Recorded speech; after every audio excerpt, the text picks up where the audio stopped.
ஆந்திர மாநிலம் காக்கிநாடாவில் தனியார் செவிலியர் கல்லூரியில் மாணவிகளுக்கு இடையே ஏற்பட்ட மோதல் பெரும் பரபரப்பை ஏற்படுத்தியுள்ளது.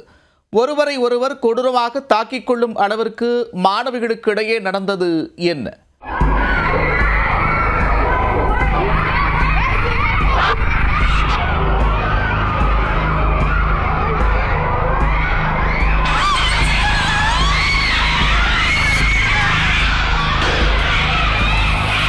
ஆந்திர மாநிலம் காக்கிநாடாவில் தனியார் செவிலியர் கல்லூரி ஒன்று செயல்பட்டு வருகிறது.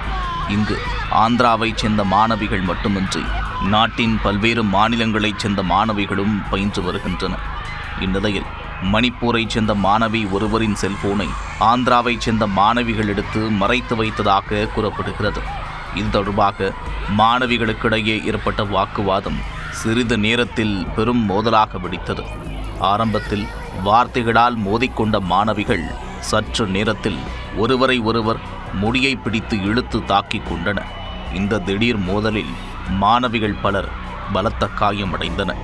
கல்லூரி நிர்வாகம் காயமடைந்த மாணவிகளை மீட்டு அருகிலுள்ள மருத்துவமனைக்கு அழைத்து சென்று சிகிச்சை அளித்தனர். இதற்கிடையே கல்லூரியில் ஆந்திராவைச் சேர்ந்த மாணவிகளுக்கு மட்டும் அனைத்து விஷயங்களிலும் சலுகை காட்டப்படுவதாக மணிப்பூரைச் சேர்ந்த மாணவிகள் குற்றம் சாட்டியுள்ளனர்.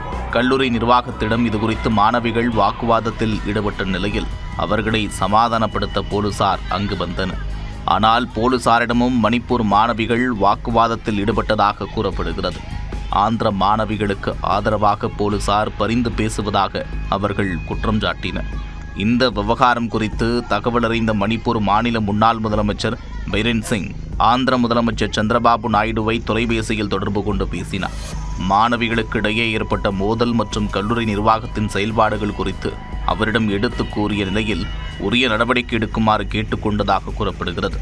இதனைத் தொடர்ந்து ஆந்திர முதலமைச்சர் சந்திரபாபு நாயுடு உத்தரவின் பேரில் காக்கிநாடா மாவட்ட அதிகாரிகள் கல்லூரி விடுதிக்கு நேரில் சென்று விசாரணை நடத்தினர். கல்லூரி நிர்வாகத்தினர் மற்றும் மாணவிகளிடம் விசாரணை நடத்தப்பட்ட நிலையில் பாதுகாப்பு மற்றும் மாணவிகளுக்கு இடையிலான பிரச்சனையை கருத்தில் கொண்டு அடுத்த கட்ட நடவடிக்கை மேற்கொள்ளப்பட்டது. இதனையடுத்து மணிப்பூரைச் சேர்ந்த 31 மாணவிகள் கல்லூரி ஹாஸ்டலில் இருந்து வேறு ஒரு பிளாக்கிற்கு இடமாற்றம் செய்யப்பட்டுள்ளனர். மாணவிகளுக்கு இடையிலான சாதாரண வாக்குவாதம் முடியை பிடித்து தாக்கிக் கொள்ளும் அளவிற்கு பெரும் மோதலாக வெடித்திருப்பது பெற்றோர் மற்றும் பொதுமக்களிடையே பெரும் பரபரப்பை ஏற்படுத்தியுள்ளது.